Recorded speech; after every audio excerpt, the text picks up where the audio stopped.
In 1056 BC, a man named Uzzah reached out his hand to steady a golden box. The oxen had stumbled. The cart was tipping. He was trying to help. And in that instant, he dropped dead. This was no ordinary object. For 3,000 years, it has remained the most dangerous artifact in human history. Touch it without permission? Instant death. Capture it as a war trophy? Plagues destroy your cities. Open the lid to peek inside? 70 men struck down in a single moment. Kings feared it. Armies fled from it. Priests approached it only once a year, and some of them never walked back out. And then, it simply vanished. No trace, no grave, no explanation. What was this object? How was it built? What made it so terrifyingly powerful? And where is it now?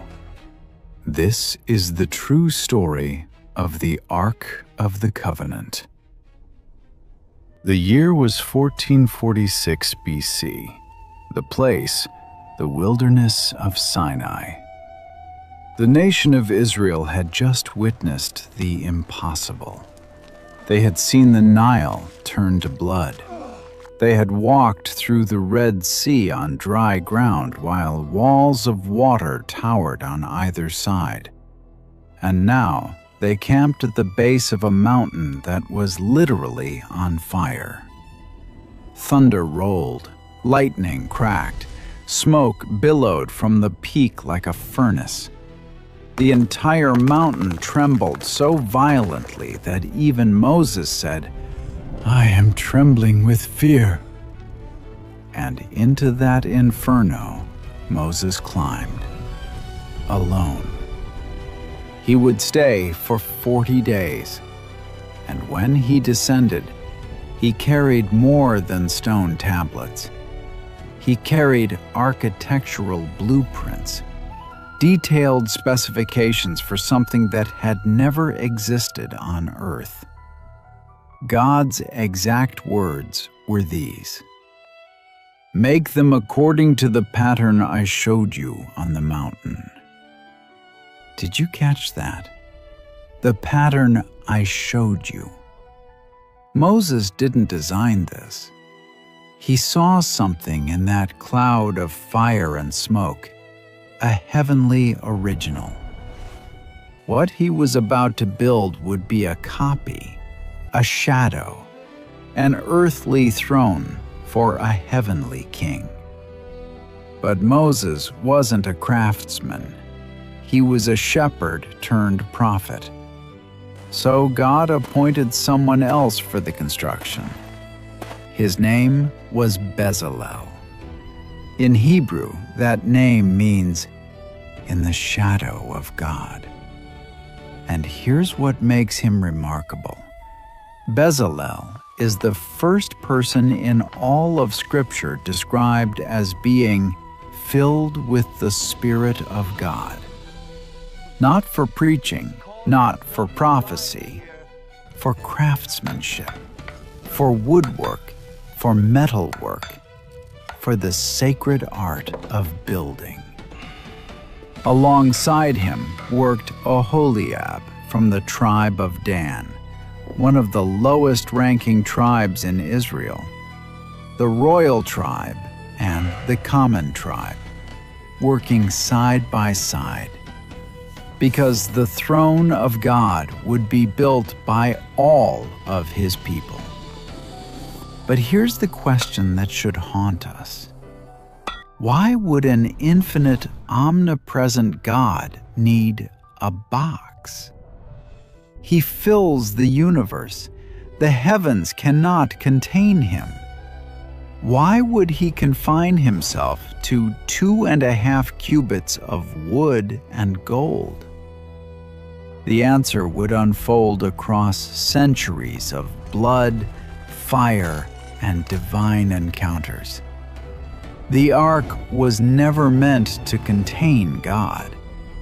It was meant to be his footstool, his meeting point, the exact location where heaven and earth would intersect. And what Bezalel was about to build would become the most sacred and most dangerous object on the planet. So what exactly did Bezalel build? Let's break it down, layer by layer, detail by detail. The dimensions came directly from God. Exodus chapter 25, verse 10.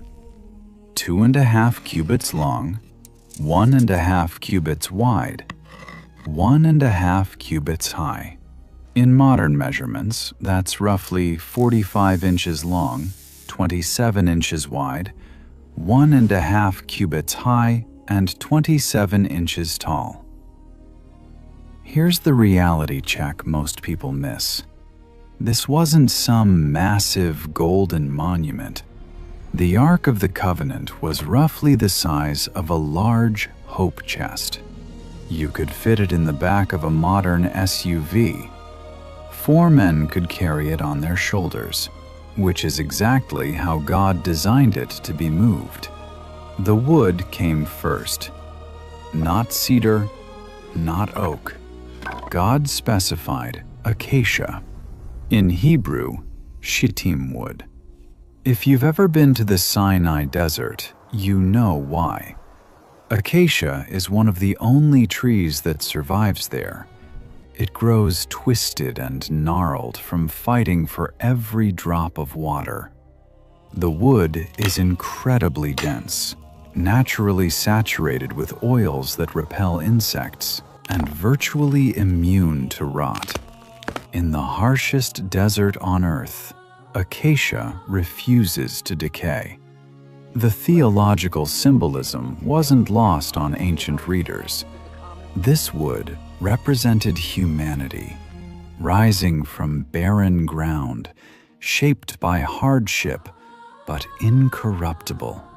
Scholars have long seen it as a portrait of the coming Messiah, fully human, yet without the corruption of sin. Then came the gold. Bezalel covered the acacia box with pure gold. But here's the detail that stops you cold. God commanded gold on the inside, too. Think about that. The inside. The part no human eye would ever see. The part where you could cut corners and no one would ever know. But God would know. The message was unmistakable. Divine standard isn't about appearances. It's absolute, from the inside out. No hidden corruption, no private compromises. Wood and gold, humanity and divinity. Two natures fused into one.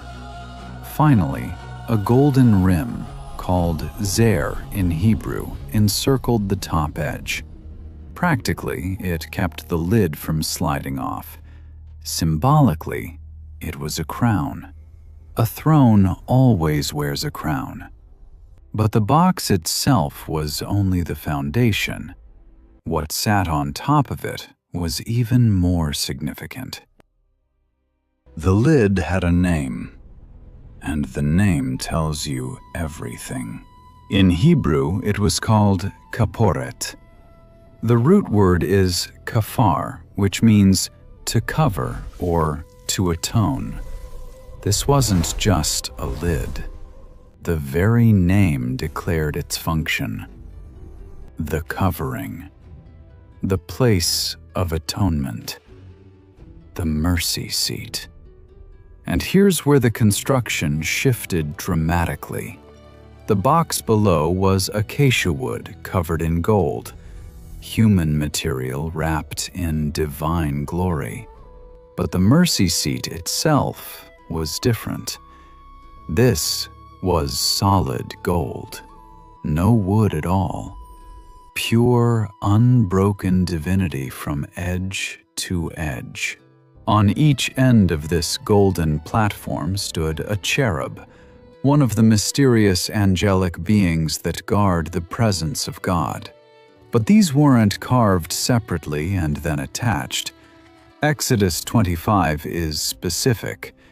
The cherubim were beaten work, hammered from the same single block of gold as the mercy seat itself.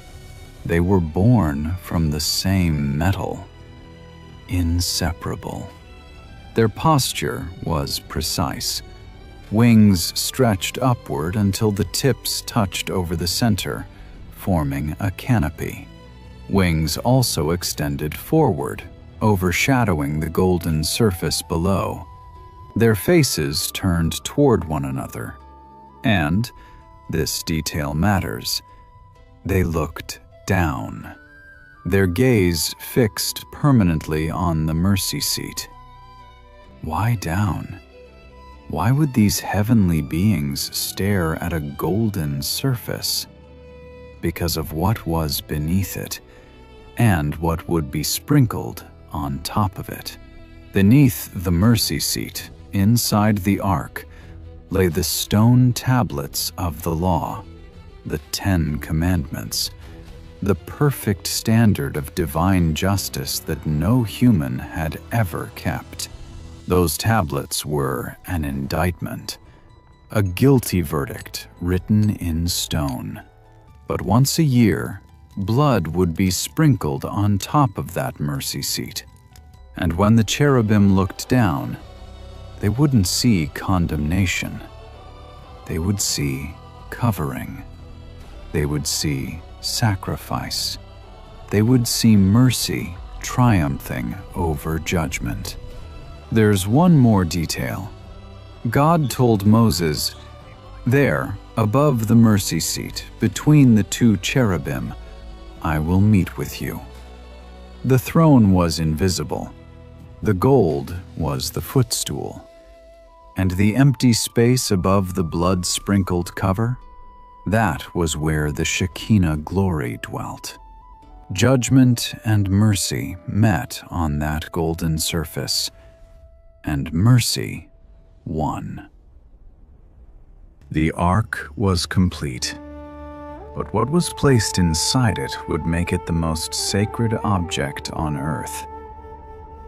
According to the book of Hebrews, chapter 9, verse 4, 3 items rested within that golden chest during the wilderness years. First, the 2 stone tablets, the 10 Commandments themselves, not written by Moses, written by the finger of God. Exodus 31 says it plainly, tablets of stone inscribed by the finger of God. This was the constitution of the covenant, the moral foundation of the entire relationship between God and Israel. Second, a golden pot containing manna, about 2 to 3 liters of that mysterious bread from heaven that had fed Israel for 40 years. God commanded Moses to preserve it as a memorial. But it was a complicated memorial, because the manna also reminded Israel of their constant complaining, their ingratitude, their short memories. Third, Aaron's rod that budded. After a rebellion led by a man named Korah, who challenged Aaron's priesthood, God settled the dispute dramatically. 12 staffs were placed before the ark overnight, 1 for each tribe. By morning, Aaron's staff had not only sprouted buds, but blossoms and fully ripe almonds. Dead wood producing fruit overnight. A resurrection before resurrection had a name. 3 witnesses. The law that condemned. The bread that sustained. The rod that proved God's chosen authority. But here's where the story takes an unexpected turn. Fast forward nearly 5 centuries, Solomon has built his magnificent temple. The priests carry the ark into the Holy of Holies with great ceremony. And then we read this in 1 Kings chapter 8, verse 9. There was nothing in the ark except the 2 tablets of stone. Nothing except the tablets. The manna was gone. Aaron's rod was gone. What happened during those 500 years? Did the Philistines steal them when they captured the ark? Were they removed when the men of Beth Shemesh opened the lid and died? Some scholars argue they were never inside the ark at all, that the Hebrew phrasing meant they were placed before it, not within it. We may never know. But by Solomon's day, only the law remained. The question is, why did God allow even those to disappear? The answer would come later, much later. The ark wasn't storage. It was an altar, the most important altar in existence. Once a year, on the Day of Atonement, Yom Kippur, the ark became the most critical location on the entire planet. 364 days a year, the Holy of Holies remained sealed, dark, silent, empty of human presence, but filled with invisible glory. On day 365, one man walked through that heavy curtain, the high priest, and he did not know if he would walk back out. Jewish tradition says they tied a rope around his ankle, just in case. If he died inside, someone would need to pull the body out, because no one else could enter, ever. The preparation was extensive.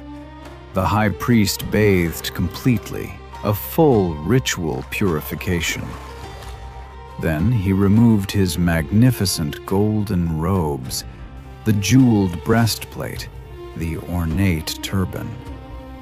He dressed instead in simple white linen, no gold, no jewels, no symbols of rank. Before the throne of God, even the high priest stripped away every claim to status. He carried 3 things through that curtain: a censer filled with burning coals and incense, blood from a bull sacrificed for his own sins, and blood from a goat sacrificed for the sins of the nation. His first act was survival. He poured incense on those coals until thick clouds of smoke filled the room, completely obscuring the mercy seat. Leviticus 16 explains why. The cloud of incense will cover the mercy seat that is on the testimony, so that he will not die. The smoke wasn't for atmosphere, it was armor. The high priest could not look directly at the space where God's glory dwelt and live. Then came the blood. He sprinkled it on the east side of the mercy seat, then 7 times before it. 7, the number of divine completion. And in that moment, something cosmic happened. The law beneath the lid demanded justice. The blood on top declared the debt paid. When God looked down from between the cherubim, he didn't see Israel's failures. He saw the covering. The Hebrew word kaporeth became the Greek word hilasterion. Paul used that exact word in Romans 3:25 to describe Jesus, our propitiation. Every year, blood on gold, until one day, blood on wood, and the shadow became reality. The ark wasn't just a ritual object locked in a dark room.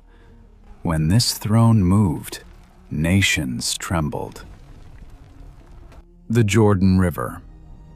40 years of wandering were over. The Promised Land lay just across the Jordan River. But there was a problem. It was spring, harvest season, and the Jordan was at flood stage. No bridges, no boats. More than 2 million people waiting on the eastern bank. God's instructions were strange. The priests carrying the ark would go first.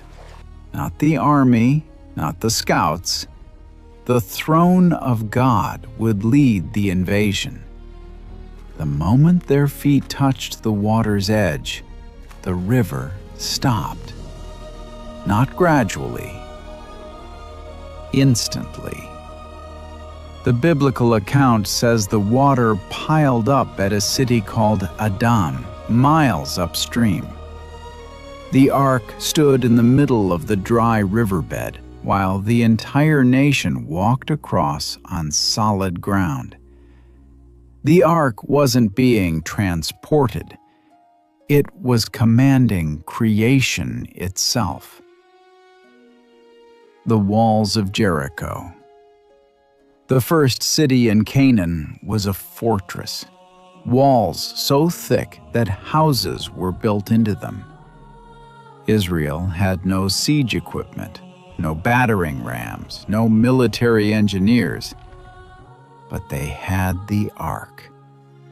For 6 days, the army marched around the city once each day, in complete silence. The ark in the center. On day 7, they circled 7 times. Then 7 trumpet blasts. Then one unified shout from every Israelite voice.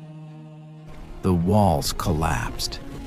Not inward, as you'd expect from a military assault, but outward, down and out, into the ground. No swords brought down Jericho, only the presence of God. The Philistine nightmare. But what happens when the ark falls into enemy hands?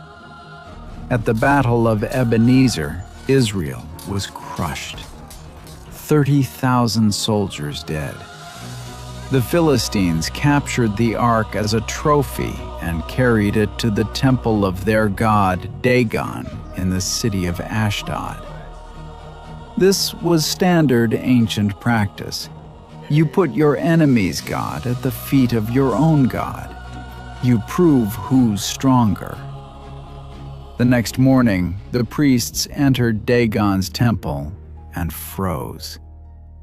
Dagon had fallen on his face before the ark, prostrate, as if worshiping. They set the statue back up. The following morning, Dagon was down again, but this time his head and both hands had broken off and lay on the threshold. Only his fish body remained. The God of Israel was not a prisoner. He was an invader. Then the plagues began. The people of Ashdod broke out in tumors. The Hebrew word is ophel. Rats swarmed the land, destroying crops and spreading disease. The symptoms described: swollen lymph nodes, rodent infestation, rapid death, read like a textbook description of bubonic plague. The ark moved to Gath. The plague followed. The ark moved to Ekron. The plague followed. After 7 months, the Philistines had enough. "Send it away before it kills us all." They made golden images of their tumors and their rats, 5 of each, 1 for each Philistine city, and placed them in the ark as guilt offerings. They put the ark on a cart pulled by 2 cows that had never been yoked, cows whose calves had been taken away. Naturally, those cows should have turned back toward their crying calves. Instead, they walked in a straight line toward Israelite territory, as they went, but never turning. Even pagan priests recognized this was not a normal object. Uzzah's death. Years later, King David wanted to bring the ark to Jerusalem. He was so excited, he built a brand new cart for it. Music played, people danced, celebration filled the air. Then the oxen stumbled, the ark tilted, and Uzzah, one of the men walking beside the cart, reached out his hand to steady it. He dropped dead on the spot. David was terrified, angry, confused. Uzzah was helping. His intentions were good. But the law had been clear all along. Numbers chapter 7. The ark was to be carried on poles on the shoulders of Levites. No carts, no touching. David had copied the Philistine method instead of following God's instructions. Good intentions don't override God's protocols. Holiness has rules. 3 months later, David tried again. This time, the Levites carried it properly, poles on shoulders. David himself stripped off his royal robes, wore a simple linen ephod, and danced before the ark with all his might. A king becoming a servant. That's how you approach the throne of God. For over 400 years, the Ark sat in the Holy of Holies of Solomon's temple. Priests ministered before it. Kings sought its blessing. The smoke of incense rose. The blood of atonement was sprinkled. And then, silence.